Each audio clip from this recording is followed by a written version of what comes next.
ദേശീയപാത ആറുവരിപ്പാത നിർമ്മാണത്തിന് ശേഷം മണ്ണുത്തിയിൽ ഉണ്ടാകുന്ന അതിരൂക്ഷമായ വെള്ളക്കെട്ടിന് ശാശ്വത പരിഹാരം കാണാൻ വിദഗ്ധ സമിതിയെ നിയോഗിക്കുമെന്ന് corporation mayor doctor Niji Justin പറഞ്ഞു. സ്ഥലം സന്ദർശിച്ച ശേഷം സംസാരിക്കുകയായിരുന്നു മേയർ.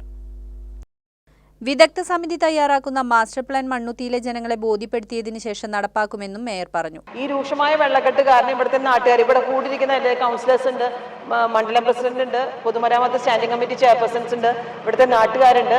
ഇവിടെ മഴ രൂക്ഷമായി കഴിഞ്ഞാൽ വഞ്ചി ഇറക്കേണ്ട അവസ്ഥയാണ് സാധാരണ.